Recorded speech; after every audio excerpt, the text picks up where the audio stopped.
अस्सलाम वालेकुम क्लास 2 अपनी उर्दू की किताब गेंदा का सफ़ा नंबर 48 खोलें। हमने जो आज सबक शुरू करना है वो है पाकिस्तान हम सबका घर है। लेकिन सबक शुरू करने से पहले आपने इस सफ़े के बिल्कुल टॉप पे यहाँ पर आज की तारीख और यहाँ पर आज का दिन लिखना है, ठीक है। उसके बाद हम सबक स्टार्ट करेंगे। हमारे सबक का नाम क्या है?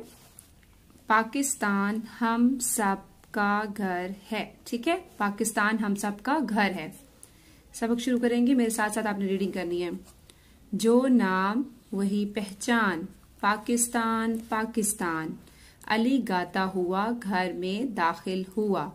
अली एक बच्चे का नाम है और वो क्या घर में गाता हुआ दाखिल होता है? जो नाम वही पहचान, पाकिस्तान पाकिस्तान। अंडरलाइन लफ्ज पहचान, पेहे पह चलिफ चा नून साकिन, पहचान। अली ये गाना गाते हुए घर में दाखिल होता है तो अम्मी ने झंडियां लगाते हुए हंस कर देखा। उसकी अम्मी जो है वो घर में झंडियां लगा रही होती हैं और वो उसे हंसकर देखती हैं। झंडियां अंडरलाइन करें, झेनुन झंड डाल साकिन झंड यलिफ या गुन्ना, झंडियां। अम्मी जो है वो झंडियां लगाते हुए अली को देखती हैं। अली आप 14 अगस्त मना रहे हैं। अंडरलाइन 14 अगस्त। वो अपने बच्चे से पूछती हैं, अपने बेटे अली से, क्या आप 14 अगस्त मना रहे हैं? जी अम्मी। आज स्कूल में भी बहुत मजा आया। मीमजे मजा मजा। वो अपनी अम्मी से कहता है कि यस जी मैं 14 अगस्त ही मना रहा हूँ। और वो फिर बताता है कि आज स्कूल में बहुत मजा आया, बहुत नारे लगाए। पाकिस्तान जिंदाबाद। अली ने नारा लगा कर दिखाया। अंडरलाइन लफ्ज नारे।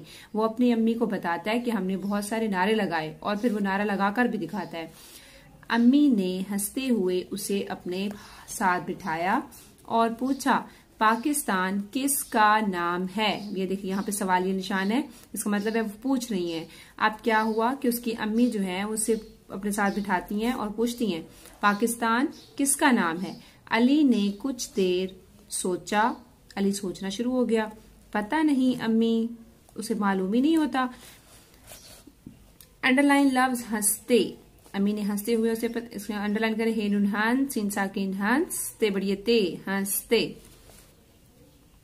बेटे ये बताइए हम कहाँ रहते हैं? अब ये सवालिया निशान है, उसकी अम्मी पूछ रही हैं। अम्मी ने फिर पूछा, अपने घर में। अली फौरन से जवाब देता है, अपने घर में रहता हूँ। अली ने जवाब दिया, बिल्कुल ठीक। उसकी अम्मी क्या कहती हैं? बिल्कुल ठीक। अंडरलाइन बिल्कुल। मोहल्ले में और भी घर हैं लेकिन हमारा घर यही है। अब उसकी अम्मी उसको समझा रही होती है कि मोहल्ले में बहुत सारे घर हैं लेकिन हमारा घर यही है जिसमें हम रहते हैं। इसी तरह पूरी दुनिया में बहुत से मुल्क हैं लेकिन हमारा मुल्क पाकिस्तान है। अंडरलाइन मुल्क, अंडरलाइन पाकिस्तान। अब उसकी अम्मी उसको पहले मोहल्ले की मिसाल देती हैं और कहती हैं कि जैसे मोहल्ले में बहुत से घर हैं, हमारा एक ही घर है, इस तरह पूरी दुनिया में बहुत सारे मुल्क हैं। जैसे आप भारत, चीन, बहुत सारे मुल्क हैं ना, आपको नाम भी आते हैं बहुत से मुल्कों के। इसी तरह वो सारे मुल्क हमारे तो नहीं है। हमारा मुल्क क्या है? पाकिस्तान है। और सिंध क्या होता है? अब ये कौन सवाल करता है? अली ने पूछा। अंडरलाइन सिंध। आपको पता सिंध क्या होता है? नहीं पता? चले पढ़ लेते हैं। जिस तरह हमारे घर में कमरे हैं इसी तरह हमारे मुल्क के 4 सूबे हैं। अब उसकी अम्मी जो है उसको समझाने के लिए अपने घर की मिसाल देती हैं कि हमारे घर में बहुत सारे कमरे हैं और आपको पता है ना, आपने कमरों के नाम रखे होते हैं।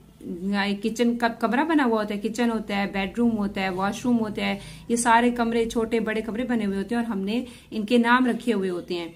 इसी तरह उसकी अम्मी उसको समझा रही होती हैं कि जैसे हमारे घर में कमरे होते हैं उसी तरह हमारे मुल्क में जो है वो 4 सूबे हैं। इसको डिवाइड कर दिया हमने, अपने मुल्क को 4 सूबों में डिवाइड कर दिया, ठीक है। अंडरलाइन सूबे, सिंध, बलोचिस्तान, अंडरलाइन बलोचिस्तान, खैबर पख्तूनख्वा, अंडरलाइन खैबर पख्तूनख्वा, और पंजाब, अंडरलाइन पंजाब। हमारे 4 सूबे हैं और उनके क्या नाम है?